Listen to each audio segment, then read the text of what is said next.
प्यारे बच्चों, देखिए आज फिजिक्स के गति चैप्टर का अगला सवाल हम लोग करेंगे। सवाल क्या है, देखिए किसी पत्थर को ऊर्ध्वाधर ऊपर की ओर 5 मीटर प्रति सेकंड के वेग से फेंका जाता है। यदि गति के दौरान पत्थर का नीचे की ओर दिष्ट त्वरण 10 मीटर प्रति सेकंड स्क्वायर है तो पत्थर के द्वारा कितनी ऊंचाई प्राप्त की गई तथा उसे वहां पहुंचने में कितना समय लगा।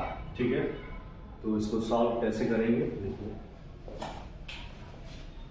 सबसे पहले लिखते हैं यहाँ पे हल या फिर सॉल्यूशन। ठीक है, अब देखिए क्या क्या दिया गया है सवाल में क्या क्या दिया है। पत्थर को ऊर्ध्वाधर ऊपर की ओर 5 मीटर प्रति सेकंड के वेग से फेंका जाता है, यानी कि जो प्रारंभिक वेग है वो दिया हुआ है 5 मीटर प्रति सेकंड। ठीक है, मान लीजिए ये जमीन है। ठीक है, जमीन से यहाँ पे पत्थर फेंका जा रहा है।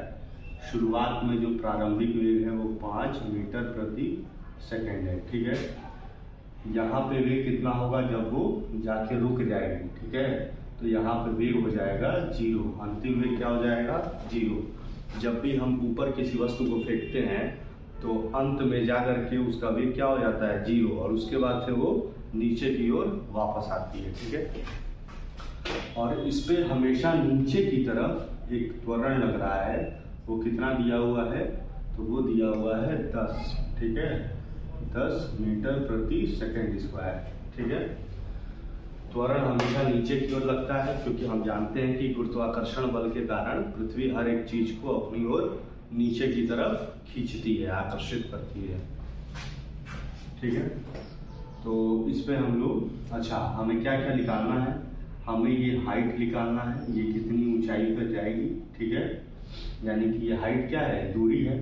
ठीक है, कह सकते हैं कि ये क्या है, दूरी है। जितनी दूरी वो मान लीजिए यहाँ पे पत्थर था, इसको हमने 5 मीटर प्रति सेकंड के वेग से ऊपर की ओर फेंका, अंत में जाके ऊपर क्या हो जाएगी, रुक जाएगी, और इसका वेग अंतिम वेग क्या हो जाएगा, 0। ठीक है, शुरुआती वेग क्या था, 5 था। ठीक है, तो फिर क्या होगा, अंतिम वेग हमें पता चल गया कि 0 मीटर प्रति सेकंड होगा। त्वरण देखिए, त्वरण 10 मीटर प्रति सेकंड स्क्वायर दिया है, लेकिन ये त्वरण की दिशा किधर है, नीचे की तरफ, यानी कि नीचे की तरफ अगर दिशा है तो ये हो जाएगा -10 मीटर प्रति सेकंड स्क्वायर। ठीक है, समझिए। और हमें टाइम निकालना है और ये दूरी। ठीक है, दूरी को हमने h माना है हाइट से, क्योंकि ऊपर की तरफ पत्थर जा रहा है तो उसको उस दूरी को हमने क्या ले लिया, हाइट ले लिया। ठीक है, तो ये हो गया h। ठीक है, अब हम लोग इसको निकालते हैं। तो गति का प्रथम समीकरण लगाते हैं हम लोग। गति के प्रथम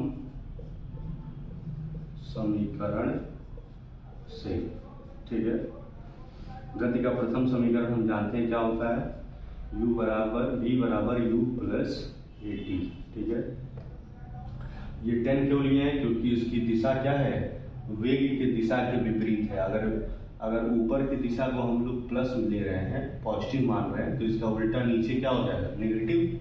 ठीक है, तो ए की दिशा जो है नीचे की तरफ है, यू की दिशा ऊपर की तरफ है। ठीक है, इसलिए यहाँ -10 है। चलिए, v का मान कितना है, 0, u है 5। ठीक है, a की वैल्यू है -10 और t हमें निकालना है। तो 5 को इधर भेजे, -5, इधर बचा -10t। ठीक है, इसको सॉल्व कीजिए तो t आ गया, t कितना आ गया, -5 बटे -10, ये कट गया, माइनस कट गया, ये आ गया 1/2, यानी कि 0.5 सेकेंड। ठीक है, तो टाइम इसको यहाँ से पत्थर को यहाँ तक जाने में टाइम कितना लगा, 0.5 सेकेंड। ठीक है, आधा सेकेंड में ये पत्थर 5 की स्पीड से इस ऊंचाई तक पहुंच गई। अब ये ऊंचाई निकालते हैं कि ऊंचाई कितनी है, तो इसके लिए लगाते हैं हम लोग गति का द्वितीय समीकरण। द्वितीय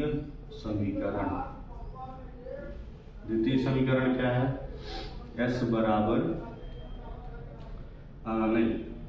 द्वितीय से अच्छा है हम लोग तृतीय लगा दें, तीसरा वाला, ठीक है। तृतीय समीकरण बी स्क्वायर बराबर यू स्क्वायर प्लस 2as, ठीक है। v की वैल्यू 0, u की वैल्यू 5, 5 का स्क्वायर 25 प्लस 2, a की वैल्यू -10, s को हमने क्या माना है h हाइट, ठीक है। h की वैल्यू निकल जाएगी यहाँ से, 25 इधर आ गया -25 और 10 दूना 20, ये हो गया -20, नीचे आ गया कट गया माइनस से माइनस और ये कट गया इससे, ये आ गया 1.25, ठीक है। 5 से काटेंगे तो 5 बार में और ये 4 बार में, और इसको फिर काटेंगे तो 1.25, ठीक है। ये आ गया मीटर, तो दोनों हमारा निकल गया। ये कितनी ऊंचाई आ गई हमारी, ये ऊंचाई आ गई 1.25 मीटर, 1.25 मीटर, ठीक है। तो अगर पत्थर को हम लोग 5 की स्पीड से ऊपर की तरफ फेंकते हैं तो वो 1.25 मीटर ऊपर जा करके रुक जाती है, ठीक है। और इस 1.25 मीटर दूरी चलने में समय कितना लगा, तो समय लगा आधा सेकंड, ठीक है। चलिए ओके।